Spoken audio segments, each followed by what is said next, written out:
Good morning, everybody, or afternoon or evening, depending on when you're watching this. We are back at Semper Grazing Ranch, and we are giving you an update on our laying hens that we're raising up. Jeremiah, say hi. Hi. Jeremiah is our big helper today, and Emily's helping taming the chickens by trying to pick every one of them up. But we're out here feeding. And I wanted to show you a couple things that I noticed. When you're ordering chickens from the hatchery, they guarantee a 90% hatch rate.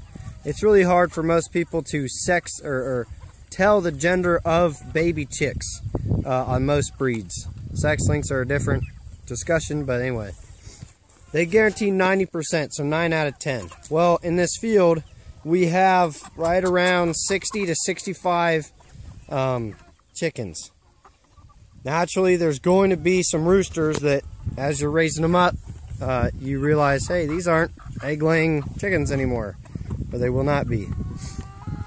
And for a small diversified farm, that's okay, because, you know, we are diversified. We want to do eggs, we want to do beef, pork, we want to do meat chicken. And that being said, we already have the infrastructure and equipment to harvest the roosters, these young, well, we're supposed to be egg-laying chickens, these young cockerels. Here's one right here. This was supposed to be a silver-laced Wyandotte female, like this one right here. You see the difference in color, but also he's got his rose comb. Oh, lost him. There he is. He's got his rose comb coming in real good, and his feathering is not the what you're looking for in a female. Anyway, the roosters get real big on most of these because they're all large fowl. Most of them dual purpose birds, i.e. hens for meat and males for, or hens for eggs, males for meat. So we've got this guy right here. Normal Cornish rock meat chickens, you take about 8 weeks and harvest them. These guys, at around 6 months, we'll harvest them just to make sure they get big enough to even be worth it. Jeremiah is holding a New Hampshire red, I believe, who just took a drink. Jeremiah, put that one down, buddy. That was why that poor girl was slobbering everywhere. But anyway, we also have a light Brahma. This one with the black neck feathers and the white and black highlights on the tail. That one is a rooster, and I'll try and find the hen. And this one right here is the hen. So rooster in the back. This one right here is a hen. Rooster, hen, rooster, hen. And really with light Brahmas, the easiest way to tell is the comb, because they pretty much look the same until they really start maturing. But also notice the tail feathers on most breeds of rooster, they're going to kind of curve more, whereas your hens, they're straight. Either straight up or straight out or what, but they aren't as fancy looking. And I know there's one more roux we have in here that we didn't expect. I think it's the Buff Wheaton Americana. Now we do have Prince Charming here. We knew he was a roux. We wanted him. He very aggressively keeps his hens in check. He defends his hens, but not against people. He's the perfect rooster. We love him. We actually have 2 more of them if any of you are wanting to buy. And in the Cincinnati tri-state area, just saying. And then this is the path that the chicken coop has come on. And again, no matter what time of year, as long as it's not winter and snowing, you can see the difference, the positive difference that chickens make. We still have a very lush green pasture, piece of pasture here, path, despite the fact you can still see the low point right here. Why do I say that?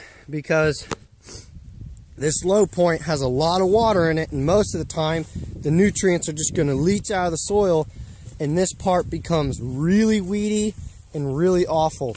Just 1 year, less than 1 year ago, The only thing that was in this section here was a bunch of very woody, twig-like plants. And being as this field's primary use is for hay, that's not good. So fixing the nutrient depletion or the nutrient situation in your soil is one of the best ways to getting better hay. And that's why so many farmers fertilize, lime the soil, etc. But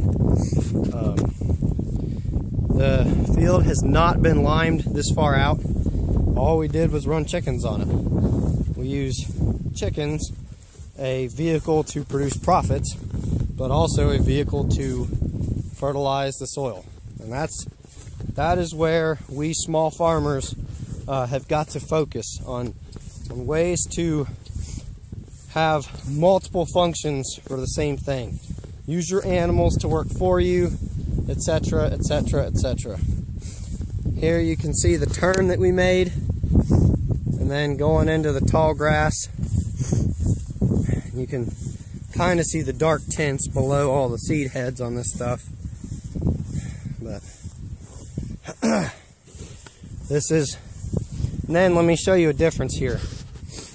So when you want hay, you want very dense growth. And right here, I'm just to the right of where the chicken coop was.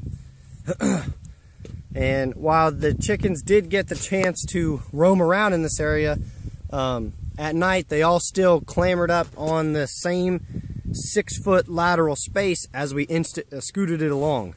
And so this spot is where the chicken coop itself was. And this spot, look at the difference in density here, and then just going to the edge of where the chicken coop was. It is extremely dense and looking awesome for hay. Now while, little bird in the grass here. While one tiny little strip isn't going to make too much of a difference on the hay, look at this spot. This is just gorgeous. Nice wide blades here. You don't see that many seed heads. While one strip isn't going to make too much of a difference in this giant, I don't want to say giant, but 4-acre field, you can duplicate this method by raising meat chickens side by side, you know, maybe 1 to 2 weeks apart, and just run them on successive parallel paths. So basically you're fertilizing the entire field evenly and entirely. And that is how we little guys can get very much ahead. And with that, you all take care.